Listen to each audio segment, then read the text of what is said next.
The Washington D.C. afternoon pressed heavy and humid against the windows of Karoline Leavitt's opulent apartment, a sanctuary just blocks from the White House.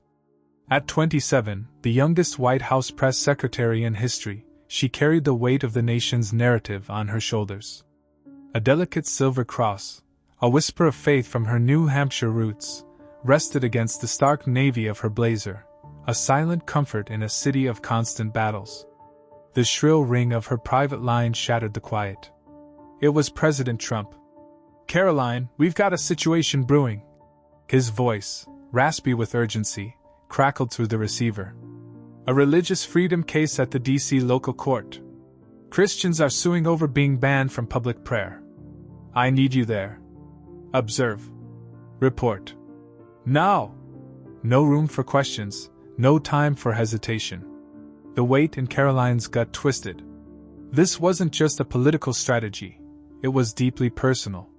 Her apartment, usually a testament to meticulous order, documents stacked with laser precision, power suits prepped like battle armor, seemed to mock her sudden need for action. Today, she'd opted for quiet professionalism, blazer, crisp white shirt, tailored black pants. Yet, the cross remained an almost unconscious act, a shield against the coming storm. Slipping into her sleek black SUV, she punched the accelerator, the city's cacophony of noise and simmering tension pressing in. The disembodied voices of NPR commentators droned on about the very case she was hurtling toward, but she stabbed the power button, silencing them. Focus. She had to be the eye of the storm, even as it threatened to engulf her. Where are you watching from? Let us know in the comments and subscribe so you won't miss the latest. The stale, recycled air of the D.C. local court slammed into Karoline as she pushed through the heavy glass doors. A discordant symphony of muttered anxieties and bureaucratic clatter assaulted her senses.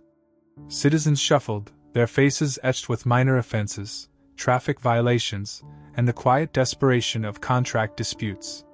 The clatter of keyboards from the clerk's corner hammered a relentless beat. She checked her watch, 2:53 p.m. Mere minutes until the hearing, the flashpoint Trump needed her to monitor. Choosing a hard, unforgiving wooden chair in the middle row, she placed her document bag down with a muted thud and opened her phone to take notes. The silver cross, catching the harsh fluorescent light, seemed to pulse with a faint, defiant glow. Unbeknownst to her, her eyes were already locked onto it, dissecting and judging.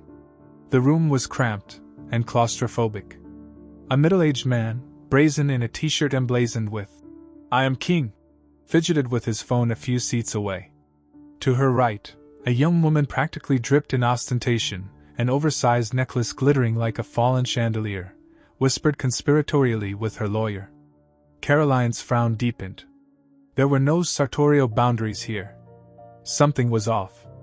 She forced her attention back to the task, documenting the legal challenge of the Christian group, a challenge Trump intended to weaponize as a rallying cry for his conservative base. She was his eyes, his ears, his instrument in this legal theater. The heavy wooden door behind the judge's bench creaked open, and Judge Eleanor Harding strode in. At 62, she projected an aura of unyielding severity, her silver hair pulled back in a severe bun, wire-rimmed glasses perched precariously on her nose, and her black robe clinging to her frame like a shroud. The room went silent, every breath held captive. "All rise!" barked Officer James Wilson, a towering black man whose stern face could crack granite. Karoline rose with the others, phone in hand, her gaze fixed on Harding, cataloging every detail. The judge slammed her gavel, the sound echoing like a thunderclap. "This is a court of law," she declared, her voice a low, gravelly rasp that sent a shiver down spines. "Not a venue for personal expression." Harding began to churn through the docket with ruthless efficiency. A man was fined $50 for illegal parking, no argument. A woman struggling with rent payments, a terse warning. Karoline scribbled furiously, noting Harding's almost robotic detachment. Her eyes flicked to the "I am king" t-shirt, ignored. The gaudy necklace, dismissed. The unsettling feeling intensified. Something is deeply wrong here. Then, Harding's gaze landed on Karoline. She froze mid-sentence, her hand fumbling with her papers, a flicker of recognition, and something darker in her eyes. "Miss Leavitt," she said, her voice suddenly brittle, a thin veneer of civility masking a sharp edge. She recognized the White House press secretary from countless briefings. Karoline stood tall, her composure unwavering, though a knot of apprehension tightened in her stomach. A ripple of murmurs spread through the courtroom as others recognized her. "That cross," Harding snapped, her finger jabbing the air. "It's inappropriate. This courtroom is a neutral space, not a platform for religious displays." Karoline's gaze swept the room. No signage restricting religious symbols. "I'm Karoline Leavitt, White House press secretary, here to observe a case. This is a personal item, protected by the First Amendment. It violates no rules." Her voice was clear, resonant, a defiant counterpoint to Harding's simmering hostility. Harding's face hardened, her eyes glinting behind the wire rims. "Work? This isn't the place to flaunt your beliefs and stir up trouble. The courtroom is neutral, not a church." She slammed the gavel, the sound a brutal exclamation point. Officer Wilson shifted his weight near the bench, his expression unreadable. Mrs. Thompson, the middle-aged court clerk, her hair pulled back so tight it seemed to strain her temples, paused her typing, a flicker of curiosity in her eyes. The "I am king" man and the woman with the necklace exchanged knowing glances. A silent, unsettling conspiracy seemed to hang in the air. Karoline stood unyielding, her grip tightening on her phone. It was clear, Harding wasn't attacking her, she was attacking the symbol, the faith it represented. "Ma'am, I have a right to wear this under the First Amendment," she stated, her voice controlled but laced with steel. Harding cut her off, her voice dripping with contempt. "Don't lecture me on the law. Step forward. Now." The courtroom held its breath. Karoline inhaled deeply, each step echoing in the oppressive silence, her heels clicking a staccato rhythm on the worn wooden floor. All eyes drilled into her, the silver cross on her blazer a beacon of faith in the face of an approaching storm. Judge Eleanor Harding loomed above her, her face flushed with suppressed rage, her eyes magnified behind the wire rims. "So you dare bring that thing into my courtroom, Miss Leavitt?" She hissed the words like shards of ice. "Ma'am, I am here on official duty, and I have every right to wear it," Karoline replied, her thumb discreetly activating the voice recorder on her phone. Harding slammed the gavel, the sound reverberating through the room. "I've dealt with your kind before, people who think faith grants them the right to disrupt everything. This is my courtroom, and I say it's forbidden." She leaned forward, her grip tightening on the gavel. "Do you understand that this behavior constitutes contempt of court?" Karoline's brow furrowed, her gaze sweeping the room, registering the blatant hypocrisy. "I am not disrupting anything. I am here for work, and my attire doesn't infringe upon anyone's rights. If there's a specific rule, I request to see it in writing." Harding smirked, a chilling, humorless expression. "A rule? I am the rule here. You walked into my courtroom flaunting that disrespect, and now you demand documentation?" She brought the gavel down with such force that Mrs. Thompson visibly flinched, her fingers flying off the keyboard. A murmur rippled through the crowd. An older man in the back shook his head, muttering to his neighbor. "That necklace is bigger than a hubcap. Why is no one saying anything?" Officer Wilson remained impassive, but Karoline caught the subtle tilt of his head, a silent acknowledgement of the injustice. Karoline drew a steadying breath, knowing that reason wouldn't penetrate Harding's fortress of prejudice. She would have to play the long game. "If I have violated a rule, I am entitled to a clear explanation." Her fingers subtly adjusted her phone, ensuring the recording continued uninterrupted. Harding sneered, taking her words as a direct challenge. "Explanation? Here's your explanation. I am fining you $500 for contempt of court." The gavel crashed down, the sound a death knell in the tense silence. A collective gasp swept the room. Mrs. Thompson's face crumpled with unease. $500? Just for a cross? Whispered a young woman to her friend. The "I am king" man stifled a chuckle, quickly silenced by Harding's withering glare. "Pay it now, before you leave," Harding continued, her voice dripping with venom. "Perhaps this fine will teach you to respect order. This is neither a church, Miss Leavitt, nor a stage for your little performance." She leaned back, a smug look of triumph on her face. Karoline stood motionless, her eyes locked on Harding. "I understand your ruling. But I must ask, why are you singling me out? What about the others in this room with their provocative attire?" Harding's face contorted with rage, her knuckles turning white as she gripped the gavel. "Don't change the subject. You're the only one brazen enough to parade a religious symbol in my courtroom. That is the difference." Karoline nodded slightly as if confirming a long-held suspicion. She said nothing, but her mind raced. Harding wasn't just biased, she was deliberately targeting the Christian faith. Mrs. Thompson resumed typing, but her fingers trembled. In her 12 years as Harding's clerk, she'd rarely witnessed such a harsh punishment for such a trivial matter. Officer Wilson, his arms crossed, watched with a hint of empathy in his eyes. He'd seen Harding preside over hundreds of cases, but her fixation on this young woman felt different, chilling. The courtroom buzzed with hushed whispers.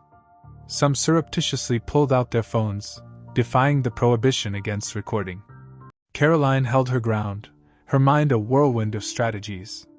This wasn't just about a fine, it was an opportunity to expose a systemic abuse of power. "Are you finished, ma'am?" she asked, her voice deceptively soft yet cutting. Harding frowned, momentarily thrown off balance by her composure. "Not yet. You will pay the fine, and then I will proceed with the session. Sit down." Karoline didn't move. Instead, she stepped closer to the bench, her hand resting lightly on its edge, her eyes boring into Harding. "I will pay the fine," she said, her voice low but brimming with determination. "But we are far from done here." Harding smirked, but the expression wavered, uncertainty flickering in her eyes. Karoline Leavitt stood resolute before Judge Eleanor Harding, the silver cross on her blazer shimmering under the oppressive courtroom lights, no longer a symbol of faith, but a battle flag. Harding, flushed with what she believed was a decisive victory, gripped the gavel like a lifeline. The crowd was a sea of anticipation, a collective breath held tight. "Did you hear me, Miss Leavitt? $500 payable today. Sit down. We have other matters to attend to." Harding snapped, the gavel a blunt instrument of intimidation. But Karoline remained unmoved, each word hanging heavy in the air. She inhaled slowly, deliberately, and placed her hand flat on the bench, anchoring herself. "Ma'am, before I sit, I need to clarify a few things for the record." Harding scowled, rattled by the unexpected resistance. "The record? You have no right to demand anything here," she retorted, the forced bravado in her voice betraying her rising panic. A ghost of a smile played on Karoline's lips, not taunting, but radiating the confidence of someone in control. With a deliberate flourish, she produced a gleaming gold card from her bag, holding it aloft for all to see. "I am Karoline Leavitt, White House Press Secretary under President Donald Trump. But what you don't know, Judge Harding, is that I don't just speak well. I understand the law far better than you might imagine." The courtroom erupted in a collective gasp. "I am king." Man's jaw dropped. The woman with the oversized necklace whispered frantically to her lawyer. Harding froze, the gavel suspended midair, her face a mask of disbelief. "That changes nothing. You violated the rules of my courtroom," she sputtered, her voice losing its authority. Karoline seized the momentum, her voice resonating with newfound power. "Your rules? Or your personal bias? I am here on the President's orders to observe a case regarding religious freedom, a group of Christians suing for their right to pray in public. This cross," she touched it lightly, "is a symbol of my faith, protected by the First Amendment. You fine me for it, but do you even know what the law says?" Harding's face deepened in color. "I do not need a lesson on the law from you. This is my courtroom, and I decide." Karoline's voice turned to ice. "You're wrong, ma'am. The law doesn't belong to you alone. Let me remind you of the Church of Lukumi Babalu I versus City of Hialeah, 1993. The Supreme Court ruled that banning religious symbols without just cause is a violation of the Constitution. Do you have a just cause, or is it simply because you disapprove? A hush fell over the courtroom, broken only by the surreptitious clicks of phone cameras. Harding's mouth opened, but no sound emerged. Mrs. Thompson held her breath, her fingers hovering over the keyboard. Officer Wilson nodded almost imperceptibly, a flicker of admiration in his eyes. He had never seen a defendant turn the tables so decisively. Karoline pressed her advantage, her voice ringing with conviction. You fine me $500 for contempt, but I have proof, right here, in this very room, that your judgment is not only flawed but deeply prejudiced. That man, she pointed to the "I am king" t-shirt wearer, is in clear violation of your supposed dress code, yet you said nothing. And that woman, she gestured to the woman with the necklace, sports ostentatious jewelry, yet you remained silent. Only my cross, a symbol of Christian faith, incited your wrath. That's not law, that's bias. Harding trembled, her face shifting from red to a ghastly pallor. You are slandering me, she stammered, her voice weak and unconvincing. Unleashing the full force of her resolve, Karoline raised her phone. I have recorded everything, from the moment you called me forward until this very second. I have also notified the White House, reporting this blatant injustice. You want to fine me? Fine. But this doesn't end here. A tidal wave of whispers crashed through the courtroom. Someone shouted, She's right! Another clapped, quickly silenced by Wilson. Harding panicked, desperately grasping for control. Miss Leavitt, I can withdraw the fine. There's no need to escalate this, she stammered, her voice wavering, banging the gavel feebly.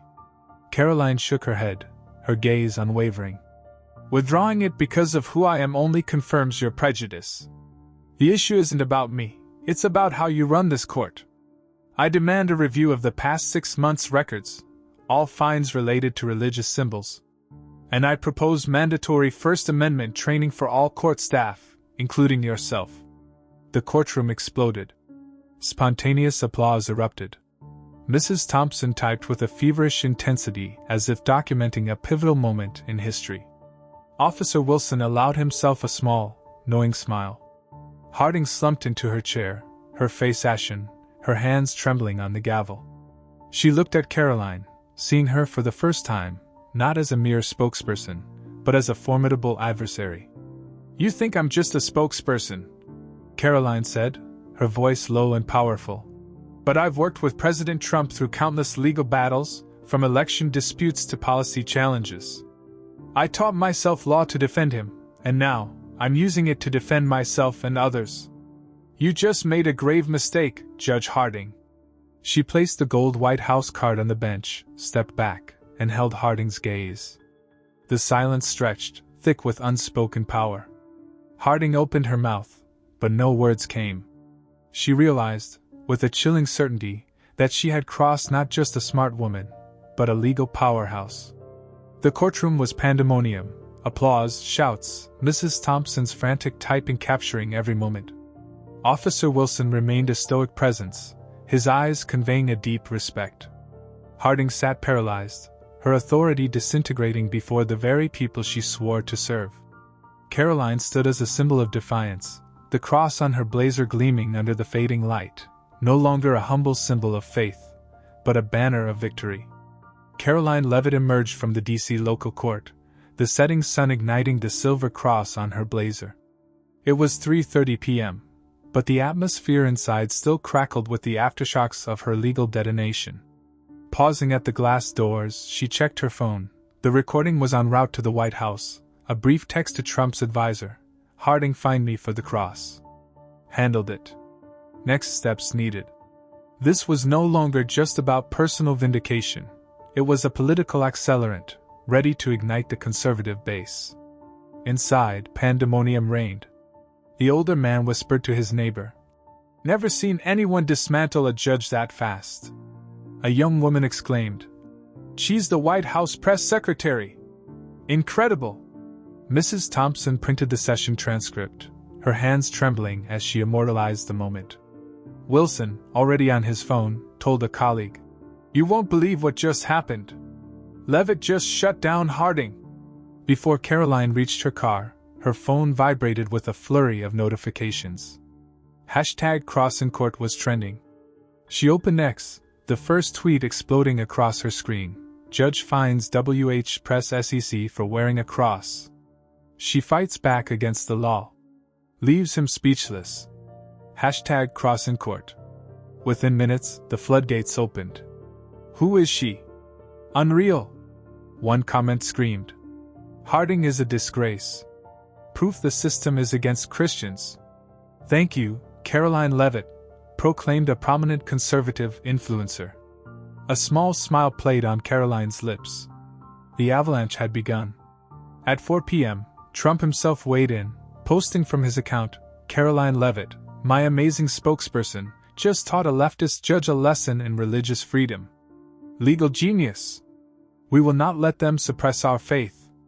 #CrossingCourt. The tweet detonated, garnering tens of thousands of retweets in minutes. Conservative news outlets pounced, headlining, "White House Press Secretary battles judge over cross and wins big." Karoline received a call from Trump's senior advisor. "Fantastic job! The president wants this amplified. Prepare a statement."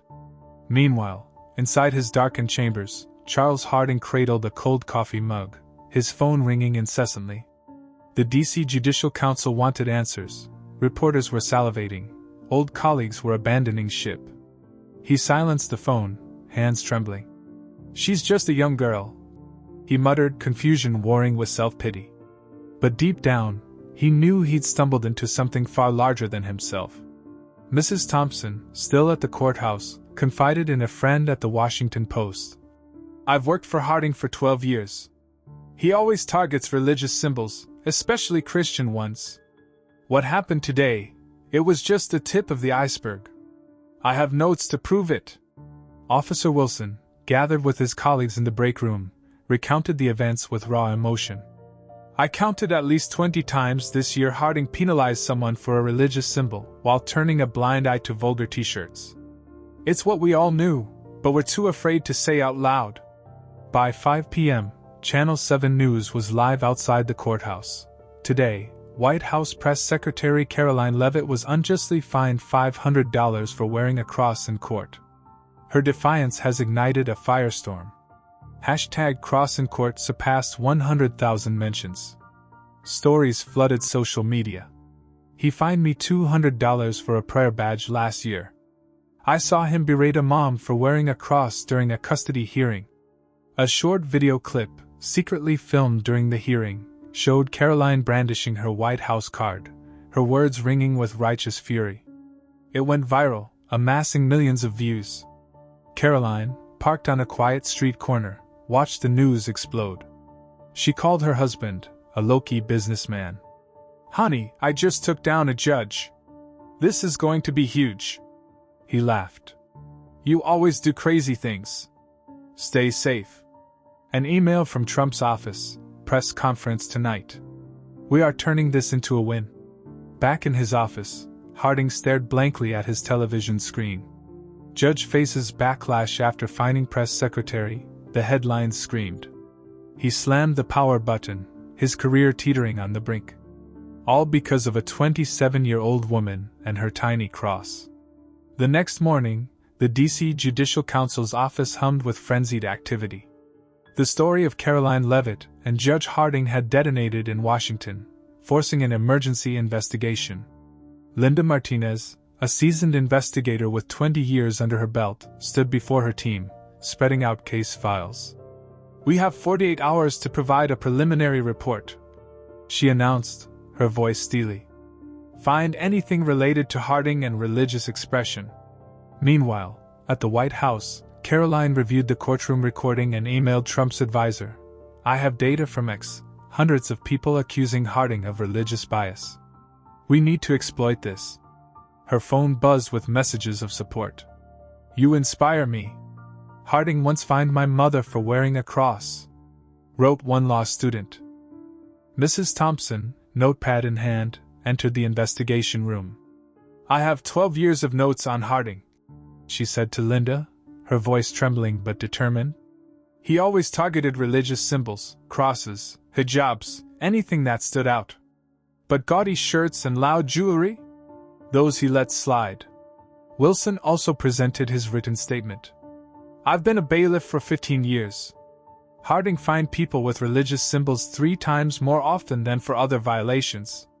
One day, he hit 5 people for crosses, while ignoring 3 wearing vulgar shirts." The data revealed a chilling pattern. Over the past year, 70% of Harding's religious symbol fines targeted Christians, averaging $250, double the penalty for other infractions. Harding, facing the council via Zoom, floundered. "I didn't intend to be biased," he stammered. "I thought I was maintaining order."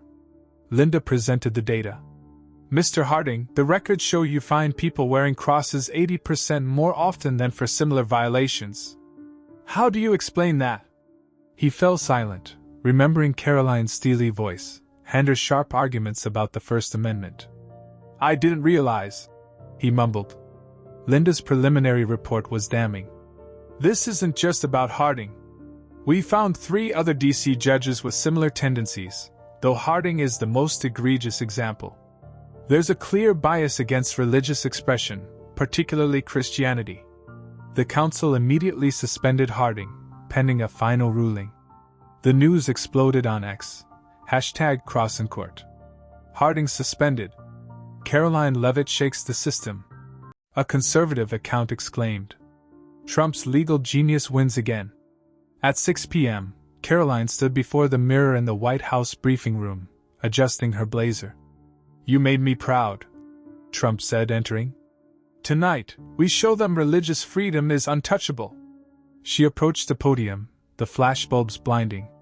"Yesterday, I was fined for wearing a cross, not because I was wrong, but because a judge thought she was above the law," she declared, her voice filled with emotion.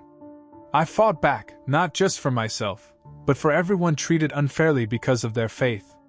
Harding watched from home, his hands trembling as he switched off the television. The council had demanded an explanation by morning. His 30-year career was in ruins because of a 27-year-old and her tiny cross. The next day, a small meeting was convened at the D.C. Judicial Council's office. Harding, no longer in his robe, spoke, his voice hoarse. "I did not recognize my own bias. Karoline Leavitt opened my eyes. I want to join the First Amendment training so that nobody repeats my mistakes." That evening, Karoline sat in her office, gazing at the framed receipt of her fine. It wasn't a reminder of her struggle, but of the power of faith and truth when wielded fearlessly. The changes had come. Just 4 days after the incident in the D.C. local court, Washington felt different. Lighter. Hopeful. Karoline stood in her White House office, gazing out at Pennsylvania Avenue. The Silver Cross was now an iconic symbol, her phone buzzing with gratitude and support. From Trump, from conservatives, from ordinary Americans who had felt silenced. Linda Martinez sent a note, "New regulations drafted. Thanks to you, Miss Leavitt." Outside the courthouse, a new plaque read, "Religious freedom, a right beyond violation." Former Judge Harding, humbled and determined, stood before a class of court staff, his voice raspy but sincere. "I thought I was fair. But I was wrong. Karoline Leavitt showed me that justice has no room for prejudice. Let us not repeat my mistake." Mrs. Thompson oversaw a new transparency program, her eyes gleaming with hope for a better future. Wilson led training for the court's bailiffs, stressing, "Be brave. Follow Karoline's example. Speak up." Karoline hung the framed fine in her office. It was a reminder that standing firm for one's beliefs could bring about sweeping change. President Trump walked in, clapping her shoulder. "You are a warrior, Karoline! Keep it up!" Months later, Karoline stood on the White House podium, her silver cross a beacon of hope. "Today, we stand for freedom. We stand for equality. And we will never allow personal prejudice to be mistaken for justice." The crowd cheered. A new generation had found their voice. And Karoline, the legal powerhouse with the tiny cross, had changed the world.